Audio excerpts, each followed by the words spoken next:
Hey, good afternoon, everyone, and thank you for watching my video on a customer-focused culture and how to establish one or reignite one. Healthcare has become increasingly customer-focused over the last several decades.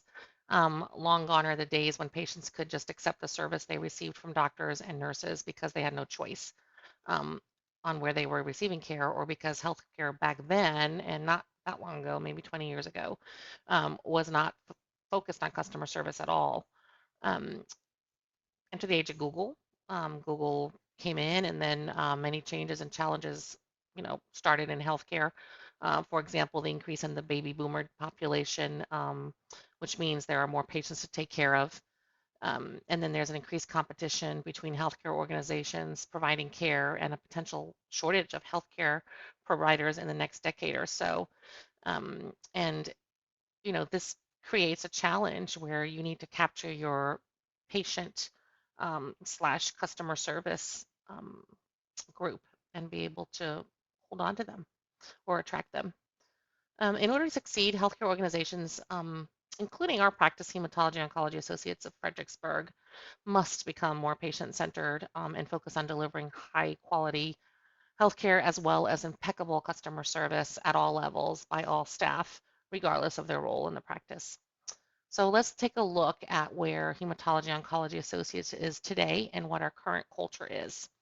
Hematology Oncology Associates of Fredericksburg, I'm going to call it HOAF for short, has seen a huge growth in the last 10 years, and our staff went from 19 people in 2011 to now over 122.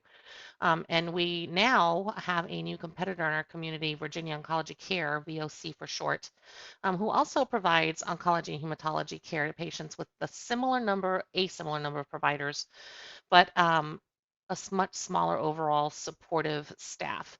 Um, our entire staff has not had specific customer service training ever, and many likely don't even know what the mission of our practice is, which, by the way, is to treat, comfort, and empower those affected by cancer. The COVID pandemic has caused a lot of burnout at all levels of the organization, from the clinical staff all the way down to the admin staff. And this is actually now a great time to focus or refocus our attention on becoming patient-centric and develop a customer-focused training program that will hopefully reignite the staff's passion for what they do and hopefully develop the passion in those that have no idea that they should have it. Um, so in order to do that, we need to identify what are the key drivers of customer satisfaction. We hear all the time from our patients on surveys and on social media how they love the attentiveness and the compassion of our staff. We also hear that no matter how busy we are, that the patients feel acknowledged and that they're not just a number. I will tell you that being there for 11 years, I have heard patients say that, wow, your practice has really grown. We have a lack of parking spaces. We have a lack of infusion chairs sometimes. And we also have a lack of exam rooms sometimes when we have all of our providers in. We have to triage wait our patients, which means bring them back, triage them, put them back in the waiting room until a room becomes available. But throughout all this, most of our patients really give us really high marks as far as um, feeling that they are paid attention to and that they matter and that they don't just feel like a number.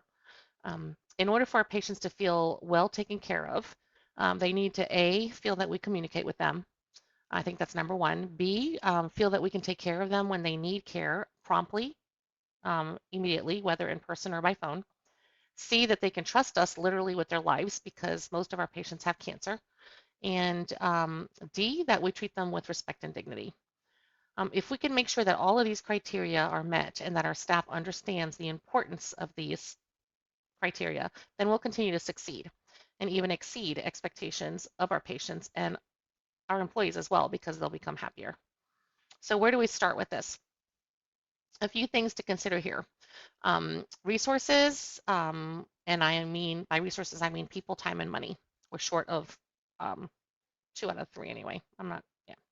So we currently don't have a large human resources department or available staff to train employees in a live setting. We don't have downtime to train large groups of employees all at once, and most departments are short-staffed, and some staff, the docs and nurses, are working through their lunches and after hours already. So not a lot of off time hours as well. We need to make this motivational and educational, and it has to be practical because you can teach somebody something, but if you don't make them practice it and live it every single day, they're not going to learn it and they're not going to adopt the behavior.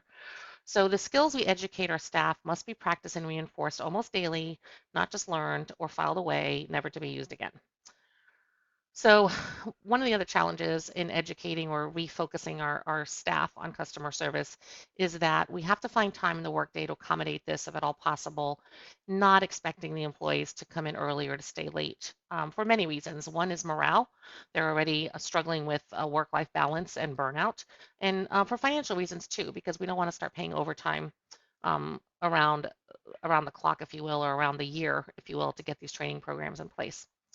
So the most efficient way to start this program is with our management team. So then as we train our management team, we can disseminate it to our new hires and our entire staff. And so here are the steps that I envision for HOAF or HOAF.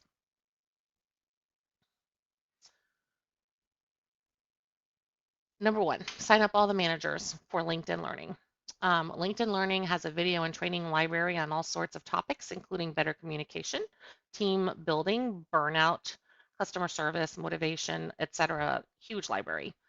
Some leadership, our practice administrator, myself, and our physician leadership um, will assign a video for all the managers, and we will discuss it weekly at a managers meeting and even send daily reminders on practicing our video lessons, focusing on developing skills and ensuring that frequent discussion takes place and collaboration amongst managers.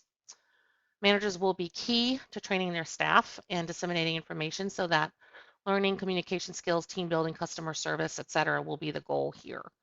Um, and then from this management focused exercise, we'll develop a list of core training videos for new and existing staff and mandate these skills from these lessons to be counted on the annual performance appraisals. Create a short video of our own, a personal video, with the help of our marketing team on HOAF, what our mission statement is and what our vision is and how we started as a practice in 1989 and where we are today. And all new staff, any new hire must watch this along with certain videos that we allocate from LinkedIn Learning, as well as existing staff. Those people that have not seen it will need to catch up. So all new staff, if feasible, existing staff will spend time in all other departments. I think that's really important, learning what each other does and how it fits into a patient journey. Ideally, in my opinion, I think we should start everybody at the front desk when a patient checks in. Follow them over to the exam side, see what they do on the exam side, their journey through the medical assistance, and then how they check out, and then how they get sent over to infusion therapy and what the chemotherapy nurses do and what the patient experience is, and then go through the pharmacy, even go through patient accounts so they can see what happens in the patient accounts department from a pre verification process all the way to collections at the end.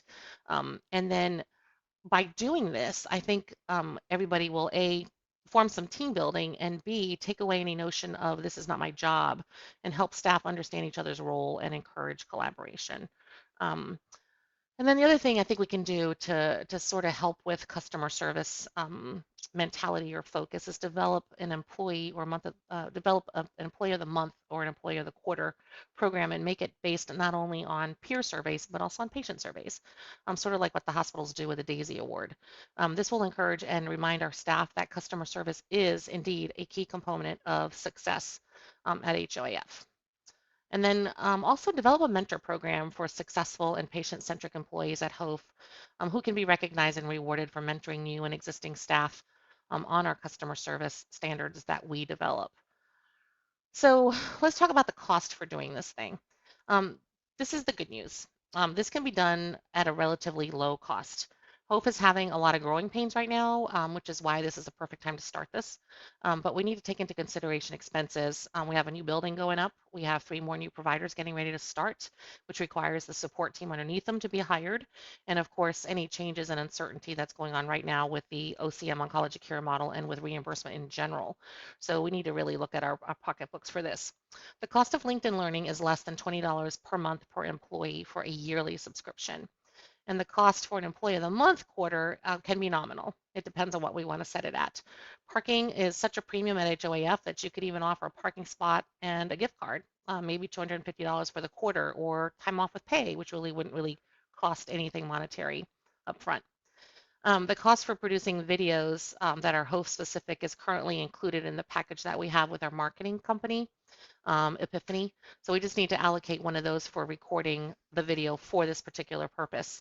And alternatively, we could always do a Zoom or a Teams video that would be a lot more casual, not as professional, but it would be personal, and we could do that at no cost whatsoever. So the key to making this work, we can do more cost-effective things to increase the focus on customer service at HOAF, but in order to make it work, it has to be consistent, and our managers and our staff need to be held accountable. We need to continue with patient surveys, both in paper and on social media, as well as adding customer service criteria to everyone's performance appraisals, which is currently not in place. And then we need to mandate continuing education and practicing skills throughout the year. Managers are going to have to huddle with their teams more frequently. Some of them are already doing that. I think all managers need to huddle with their team at least once or twice a week, if not more. Develop team cohesiveness while reinforcing patient-centric behavior. And this is how we're going to sustain it and continue to improve the culture at HOAF. So I think this is a really good first start. I look forward to your feedback, and thank you for watching my video.